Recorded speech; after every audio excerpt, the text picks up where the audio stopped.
बिस्मिल्लाहिर्रहमानिर्रहीम। अस्सलाम वालेकुम डियर स्टूडेंट्स, उम्मीद करती हूँ आप सब खैरियत से होंगे। किंगवे ग्रुप ऑफ स्कूल्स की तरफ से हम आपको ऑनलाइन लेक्चर भेज रहे हैं, जिसमें हमने जमात हफ्तम की जोग्राफिया का लेक्चर शुरू किया है।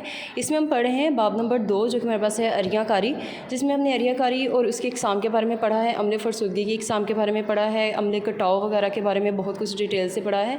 अब आज का जो हमारा काम होगा उसमें मज़ीद मुख्तसर सवालात और उनके जवाबात को देखते हैं।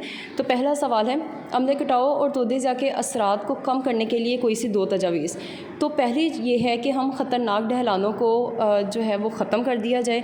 मीन्स के पहाड़ों की जो ढलाने हैं जो कि जिनके फिसलने का बहुत ज़्यादा डर होता है, जैसे अभी आप ये देख सकते हैं, इनको क्या किया जाए, तराश खराश से इनको हम ख़त्म कर दें, ताकि लैंड स्लाइडिंग जो है वो कम से कम हो और नुकसान भी कम से कम हो। नेक्स्ट हमारे पास है, आबादियाँ ऐसे इलाकों में ना बनाई जाएँ जहाँ अमले कटाव और तोदेज़ा का ख़तरा हो, और नहरों और नदी नालों के किनारों पर दरख्त लगाना बहुत ज़रूरी है ताकि अमले कटाव को किसी हद तक रोका जाए। मतलब कि जो आबादियाँ हैं, जैसे पहाड़ी इलाकों में लोग रहते हैं, रहाइश वहाँ पे होती है, तो वहाँ पे आबादियाँ ऐसे पहाड़ों के करीब ना हो जो जिनके चट्टानें जो है वो कमज़ोर हो और जिनके तोदेज़ा का ख़तरा हो। जैसे अभी आप देख सकते हैं तस्वीर में, ये अमल है तोदेज़ा का, और नीचे जो है ये एक बस्ती आबाद है।